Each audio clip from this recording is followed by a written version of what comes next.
कहानी एक छोटे गांव की है जहां एक नाव समुद्र के भयंकर तूफानों में फंस गई थी। नाव और उसके सभी यात्री डूब गए, केवल एक यात्री को छोड़कर। उस एक यात्री ने ईश्वर की कृपा से खुद को बचा लिया और तैरते हुए एक छोटे से द्वीप पर पहुंच गया।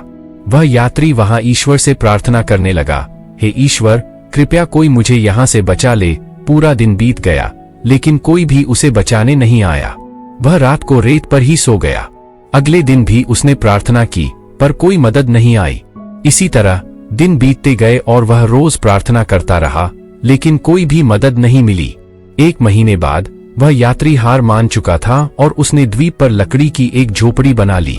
वह नारियल का पानी पीता, जंगल के फल खाता और मछलियों का शिकार कर खाता था।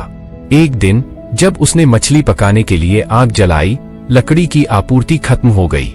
वह लकड़ी लाने के लिए बाहर गया और जब लौटकर आया तो उसकी झोपड़ी में आग लग चुकी थी।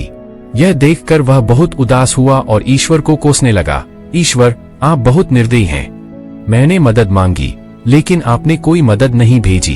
मैंने झोपड़ी बनाई और आपने उसे भी जला दिया। वह पूरा दिन ईश्वर को दोष देने में बिताता है और रात को बाहर रेत पर सो जाता है।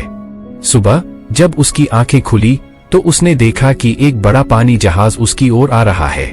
उसे अपनी आंखों पर विश्वास नहीं हुआ कि कोई उसे बचाने के लिए आ गया है। वह पानी जहाज में चढ़ा और जहाज चलने लगा। उत्सुकता में उसने जहाज के कैप्टन से पूछा, आपको कैसे पता चला कि मैं इस सुनसान द्वीप पर फंसा हुआ हूं? कैप्टन ने जवाब दिया, कल आपने फायर सिग्नल भेजा था। उस यात्री ने कहा, लेकिन मैंने तो कोई फायर सिग्नल नहीं भेजा था। फिर उसे अपने जलते हुए झोपड़े की याद आई और उसने समझा कि कैप्टन ने उसके जलते हुए झोपड़े को फायर सिग्नल मान लिया था। उसे एहसास हुआ कि झोपड़े में आग लगना ईश्वर का ही प्लान था ताकि वह द्वीप से निकल सके।